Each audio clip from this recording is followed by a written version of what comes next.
Actualizamos las noticias aquí en Contexto Global de France 24. Soy Juan Pupiales. Es un placer estar con ustedes. Vamos ya con nuestros titulares. Estados Unidos reconoce haber atacado a Irán en medio de una frágil tregua y unas estancadas negociaciones. El Comando Central dice que hubo maniobras de defensa propia contra sitios de misiles y buques que intentaban poner minas marinas. Primera encíclica del Papa León XIV, el pontífice aborda la inteligencia artificial en un documento de 130 páginas que sirve como guía para los fieles en torno a las posturas clave de la Iglesia. Tenemos análisis. Se intensifican las protestas en Bolivia. La Paz vuelve a ser escenario de choques entre los manifestantes y las fuerzas de seguridad. El panorama se mantiene tenso y el gobierno ya reconoce la muerte de una persona a lo largo del fin de semana.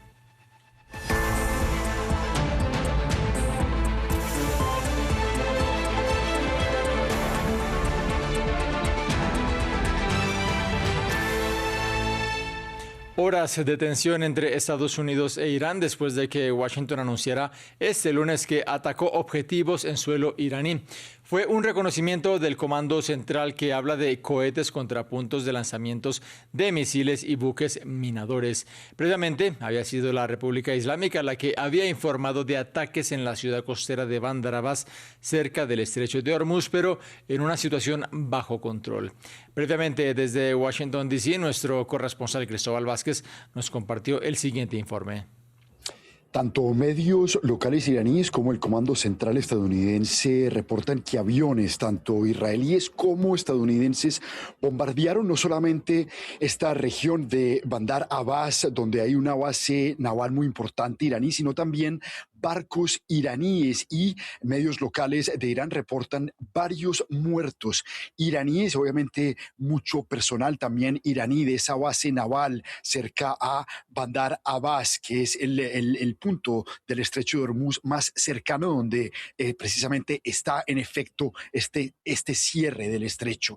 También de mencionar que el Comando Central pues dice que estos ataques fueron en defensa personal. El Comando Central especifica que fueron a barcos que estaban instalando minas para que fuesen explotadas una vez pasen los barcos que siguen parqueados en el estrecho de Hormuz, y también simplemente para proteger a las tropas estadounidenses de cara a la amenaza que representan las fuerzas de Irán. Estos ataques se dan obviamente en un contexto de negociación donde pues hay mucha incertidumbre sobre lo que va a ocurrir en el futuro próximo.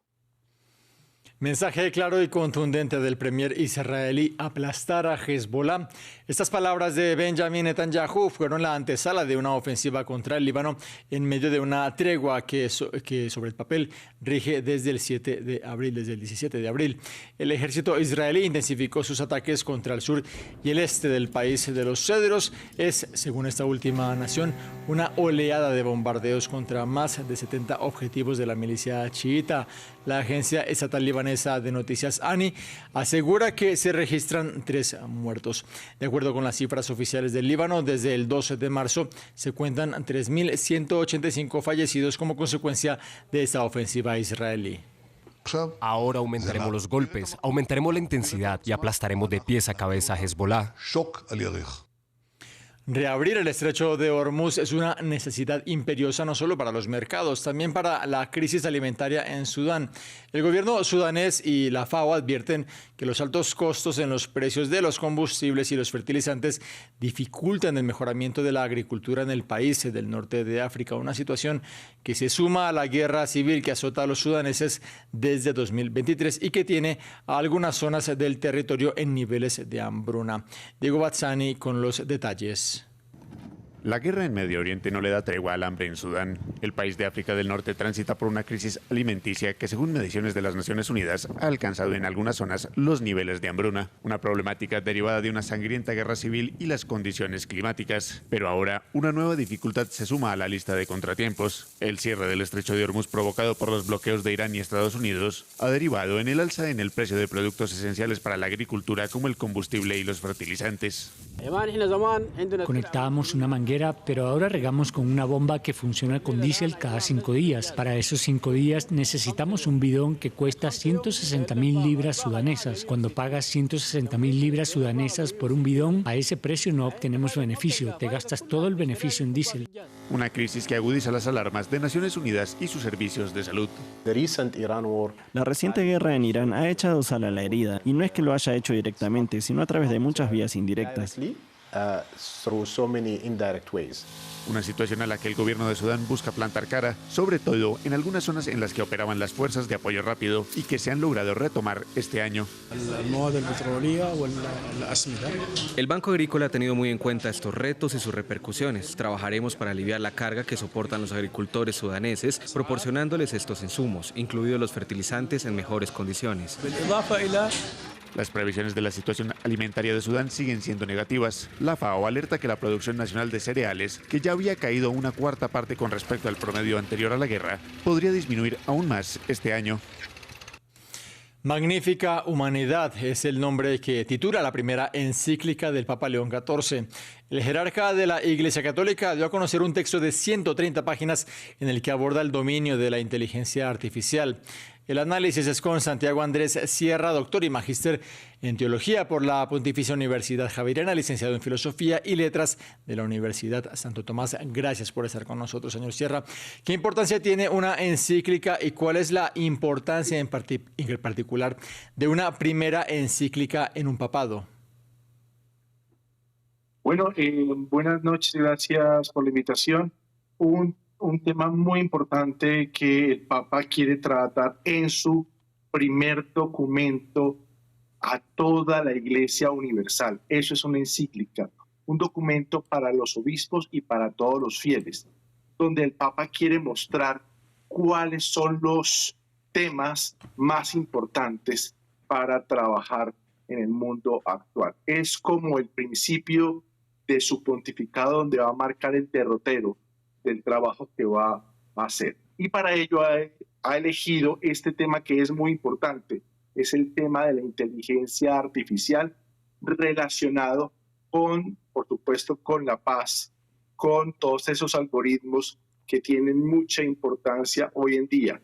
Pero más allá es una encíclica que está relacionada con la doctrina social de la Iglesia. Y no es un dato menor, es precisamente dando continuidad a la fecha en la que se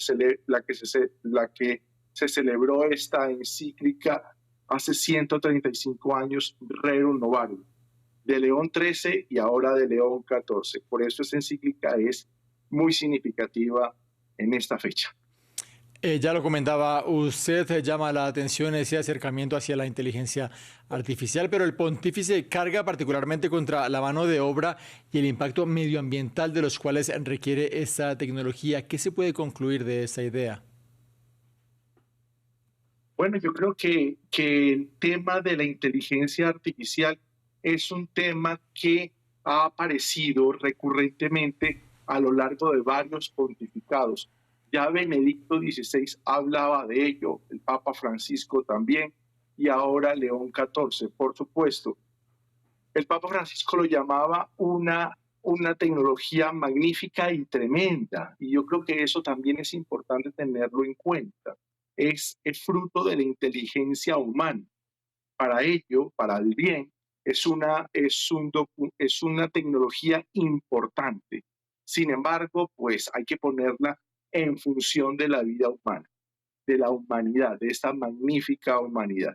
Por ello, no hay que satanizarla, pero sí hay que regularla, hay que controlarla y ponerla al servicio, no de las grandes empresas, de los intereses particulares, sino, como él mismo dice, al servicio del bien común, de la dignidad de las personas, de la solidaridad, de la subsidiariedad y de la justicia social, que son principios de la doctrina social de la Iglesia que tienen que estar muy claros. Y por ello es importante tenerlo en cuenta, porque esto es lo que va a permitir que también tenga un impacto benéfico en la humanidad. ¿Qué más se destaca de esta encíclica? León XIV dice que hay que superar la teoría de una guerra justa. El Papa, que precisamente viene siendo noticia por su postura en contra de la guerra en un enfrentamiento casi directo con el presidente de Estados Unidos, Donald Trump.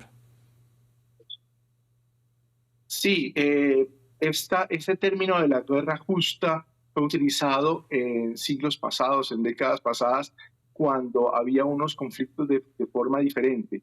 Sin embargo, el Papa quiere ser muy enfático en que en ningún caso la guerra puede ser justa, que se contrapone precisamente a lo que usted comenta contra la figura de guerra que se concibe con el presidente Trump. En ningún momento la guerra puede ser justa, y esto es importantísimo porque él es un abogado de la paz, él quiere la paz. Y con relación a la inteligencia artificial, precisamente allí mostraron las imágenes del fundador de Anthropic, de Claude, donde va en contra de esa herramienta tan importante para favorecer la paz, los proyectos sociales, los beneficios de la humanidad, pero nunca para la muerte, nunca para la guerra. Por eso yo creo que es importante esta figura importante que el Papa quiere mostrar, una inteligencia artificial que sea para la vida, para esta magnífica humanidad. Santiago Andrés Sierra, doctor y magíster en teología por la Pontificia Universidad Javeriana. Muchas gracias por este análisis aquí en France 24. Muchas gracias a ustedes. Continuamos. Comienza una nueva semana de protestas en Bolivia. Este lunes se registraron nuevos choques en La Paz en medio de unas manifestaciones en rechazo a las políticas del presidente, el derechista Rodrigo Paz. Fue un grupo de campesinos, mineros y obreros en general que llegaron hasta la ciudad, la cual es la sede del gobierno, para expresar su malestar. El momento de mayor tensión tuvo lugar cuando la multitud intentó irrumpir en la Plaza de Armas, en donde se alberga la residencia presidencial, mientras que en las protestas del fin de semana una persona murió en los enfrentamientos entre manifestantes y las autoridades, así lo reconoció en las últimas horas el presidente Rodrigo Paz. Además, el jefe de Estado anunció el recorte de la mitad de su salario y también el de sus ministros. Que el pueblo está exigiendo desde las bases, desde los puntos de bloqueo, que el presidente debe renunciar por su incapacidad, por no gobernar para todos los bolivianos. El presidente solamente gobierna por un sector élite que está centrado en Santa Cruz. Por lo tanto, esta lucha es por un bien común, por interés nacional y por nuestras futuras generaciones. Llegamos hacia el final de este bloque informativo, pero los invito a que se queden aquí en esta pantalla en France 24. Ya viene Andrés Mesa Muñoz con África 7 días.